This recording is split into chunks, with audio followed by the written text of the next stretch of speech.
Jean-Marc Villon, bonjour. Bonjour. Vous êtes directeur général de Crédit Logement. Crédit Logement qui travaille avec toutes les banques françaises et garantit un prêt immobilier sur trois, est un bon observateur du marché immobilier. Pouvez-vous nous dire comment s'est passé le premier semestre 2020 pour Crédit Logement? Évidemment, le premier semestre a été très différent de nos ambitions initiales. Celle-ci anticipait déjà une contraction du marché d'au moins 15%, puisqu'on avait tenu compte des mesures qui avaient été prises par le HCSF, le Haut Comité de stabilité financière. Mais évidemment, la crise sanitaire a encore amplifié cette baisse, mais finalement pas autant que les prévisions les plus pessimistes l'imaginaient. L'activité a été divisée par deux dès le début du confinement, de manière assez brutale. Et elle est restée ensuite de manière assez surprenante, stable à ce niveau jusqu'à mi-mai, jusqu'à la fin du confinement. Et puis elle a repris ensuite assez rapidement.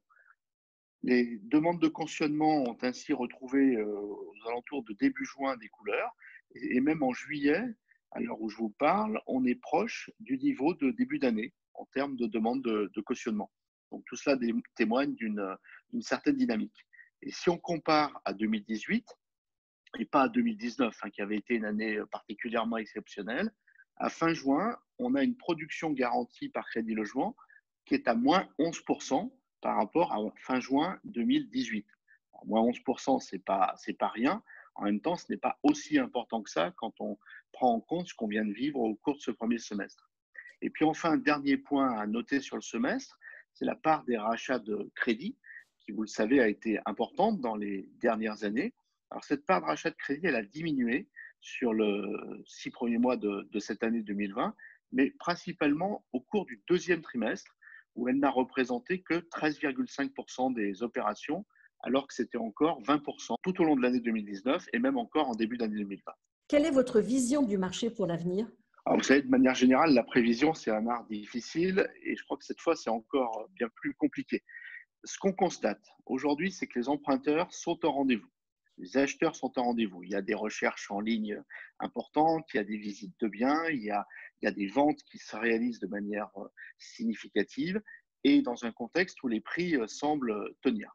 Donc, majoritairement, ceux qui ont un projet immobilier ne souhaitent pas le reporter et considèrent toujours, et je pense à juste titre, que l'investissement dans la pierre, c'est à la fois important du point de vue de la résidence principale, avoir un toit sur la tête de sa famille, et c'est également quelque chose qui a du sens dans la gestion de son patrimoine, si on en a les moyens, en termes d'investissement locatif. Donc, une fois de plus, la pierre montre sa résilience. Alors, ceci étant, donc on a une forme d'élan post-confinement. Est-ce qu'il est pour autant durablement installé, cet élan?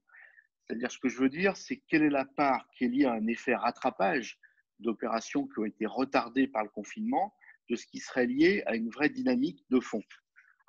Clairement, il est encore un peu tôt pour le dire. La période qu'on traverse est absolument unique. On n'a évidemment jamais vécu cela.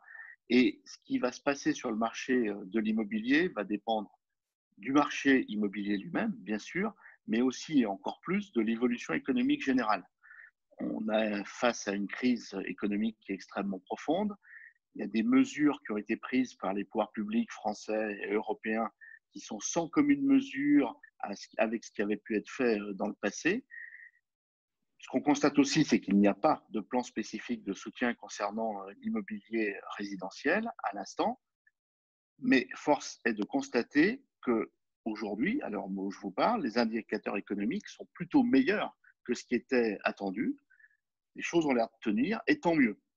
Ceci étant, je pense que l'inquiétude des particuliers, elle est forcément présente dans un contexte de récession économique au cours de l'année 2020 et probablement de faillites d'entreprises qui ont commencé à augmenter et qui vont encore augmenter.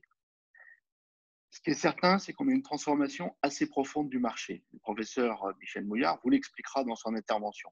Certaines clientèles sont potentiellement exclues de ce marché aujourd'hui, notamment du fait de l'application des mesures du HCSF. Et puis, insidieusement, le mécanisme du calcul du taux de l'usure, comme on est en phase de remontée des taux, restreint la possibilité pour les banques de financer certains projets. Donc, vous voyez qu'il y a d'un côté des choses positives avec cette reprise, mais quand même des incertitudes qui sont très fortes. Donc, je pense qu'il faut attendre la rentrée pour être un peu plus affirmatif sur les tendances du marché. Mais en même temps, j'ai envie de dire qu'il ne faut pas bouder notre plaisir. Une reprise d'activité qui, depuis la fin du confinement, est quand même tout à fait réelle. Qu'apporte Crédit Logement dans la situation actuelle? Ah, j'ai envie de vous dire, comme toujours, de la sécurité et de la rassurance qui permettent de faciliter les opérations de financement. Crédit Logement a toujours répondu présent pour accompagner les emprunteurs et les banques dans les projets de financement de l'habitat et en particulier dans les périodes d'incertitude et de risque.